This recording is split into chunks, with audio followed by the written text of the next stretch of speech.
Ẹ káàárọ̀ ẹ̀yin akẹ́kọ̀ọ́. Ìyáàfin Motunrayo ti wà ńkàlẹ̀, ṣé dáadáa ni mo bá yín?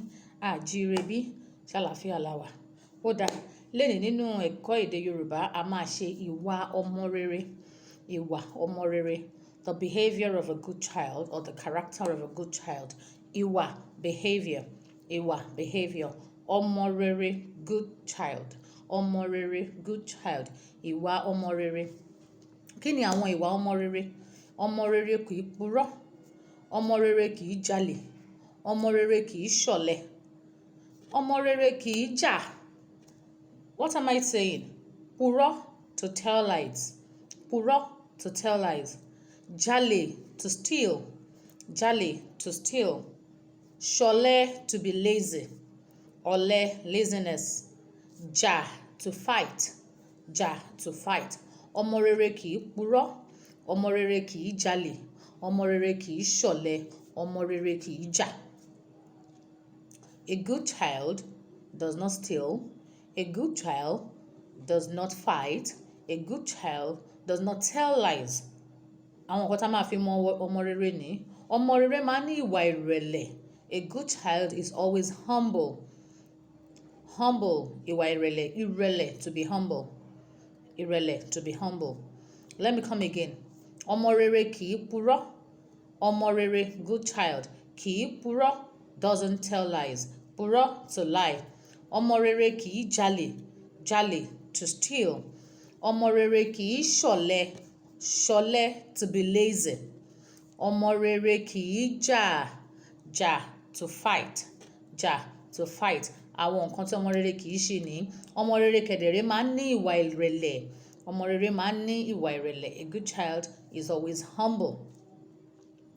A good child is always humble. So ẹ jẹ́ ká rántí àwọn ìwà ọmọ rere o. Gẹ́gẹ́ bí ọmọ rere tá a jẹ́, a gbọ́dọ̀ máa hùwà ọmọ rere. A ò gbọ́dọ̀ purọ́. A ò gbọ́dọ̀ jalè. A ò gbọ́dọ̀ ṣọ̀lẹ. A ò gbọ́dọ̀ ṣèké. Èké, gossip. Ọmọ rere kì í ṣèké. Èké, to gossip. A ò gbọ́dọ̀ ṣèké. A ò gbọ́dọ̀ ṣe ọ̀lẹ. Ẹ jẹ́ kí n kọ yín lórin kan láti rántí ìwà ọmọ rere. Mo fẹ́ kẹ́ ẹ tẹ́tí sórí yìí dáadáa. Kẹ́ ẹ dẹ̀ kọ́, kẹ́ ẹ mọ̀. A máa rán wa létí ìwà ọmọ rere o. Ọmọ rere tó ń parọ́, ta ló fi jọ? Ọmọ rere tó ń parọ́, ta ló fi jọ? Ọmọ rere tó ń parọ́, ta ló fi jọ tó ń parọ́? Ta ló fi jọ tó ń parọ́? Ta ló fi jọ?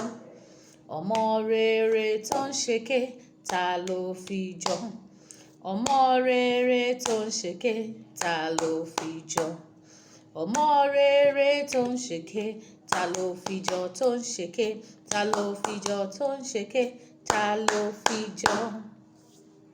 Sórí yẹn yé wa báyìí. Ọmọ rere tó ń parọ́, ta ló fi jọ? A good child that tells lies, who do you take after? Who do you take after? Like, where did you learn it from? Ta ló fi jọ? Ọmọ rere tó ń ṣèké, ta ló fi jọ? Ọmọ rere tó ń parọ́, ta ló fi jọ? Ọmọ rere tó ń ṣọ̀lẹ, ta ló fi jọ tó ń ṣèké? Ta ló fi jọ tó ń parọ́? Ta ló fi jọ? Mo lérò pé ẹ gbádùn ẹ̀kọ́ tòní. Mo fẹ́ kẹ́ ẹ kọ orin yẹn dáadáa.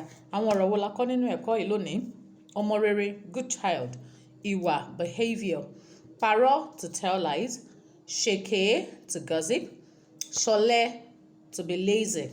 Jà, fight. Jà, fight. Ìwà ìrẹ̀lẹ̀, humble. Ìwà ìrẹ̀lẹ̀, humble. Mo lérò pé gbogbo nǹkan tá a kọ́ lénìí ló yé yín yékéyéké. Mo fẹ́ kẹ́ ẹ kọ orin yẹn tẹ̀lé mi o. Ọmọ rere tó ń parọ́, ta ló fi jọ? Ọmọ rere tó ń ṣèké, ta ló fi jọ? Ọmọ rere tó ń parọ́, ta ló fi jọ tó ń parọ́? Ta ló fi jọ tó ń ṣèké? Ta ló fi jọ? Ó dàbọ̀.